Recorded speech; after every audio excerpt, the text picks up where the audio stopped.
Assalamu alaikum, brothers and sisters. I hope you're well.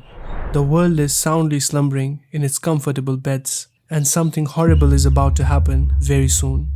The persecution of Muslims, the celebration of immorality, the revival of the deeds of the followers of Prophet Lut alayhi salam, the walking about of women who are defying nature and propagating immorality and nudity. The list of indications of the end is endless and is happening right before our very eyes.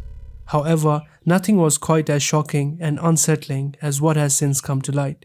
Sheikh Usman, a renowned Muslim scholar, described something that should send shivers down the spine. The signs of the Day of Judgment have been called out, some in the Quran, some in Hadith. The red cow is not in our books, so we're not worried about this. They can, whatever they want to do. I'm not worried about the heifers. I am seeing other signs that people aren't worried about that we should be. Like what? Like, for example, a sign that I could not have imagined would come true in our lifetime. This sign shocked me more than anything else, and people aren't even paying attention to it, which is the worship of Lat and Uzza in the Arabian Peninsula. That's happening? It's happening. How? There are people right now that are worshiping Lat and Uzza, very small minority in the Arabian Peninsula. I've seen pictures right now, they're online, of people in Arabian countries with statues, personal statues, not just in museums and things, posting that they're worshiping them. Rasulullah said the Day of Judgment will not come until people go back to worshiping Lat and Uzza. I said, this sign I could not imagine, and it's come true in front of me. Whatever Sheikh Usman is saying is absolutely correct. There are reports coming out of the Pure Land of Saudi Arabia that some members of minority communities have resumed their idolatry. Worse than that, they are worshipping the same goddesses, Lat, Manat and Uzza, that were revered during ignorance age and that Prophet Muhammad ﷺ continuously preached against. For those who don't know, Lat, Uzza and Manat were among the chief goddesses worshipped in the era before the rebirth of Islam. The ignorant people used to call them daughters of Allah and used to call upon them in every affairs, Astaghfirullah, in order to send a clear message to the polytheists that only worship of Allah will prevail over the holy land of Arabia. Prophet Muhammad ﷺ instructed them to destroy their idols. The Prophet Muhammad ﷺ entered Mecca, and at that time there were 360 idols around the Kaaba.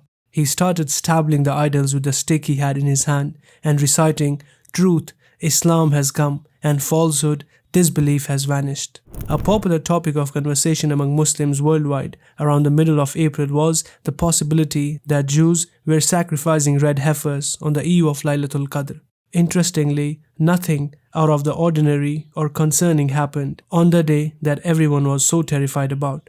The Jews are attempting to fulfill the predictions found in their writings by doing this.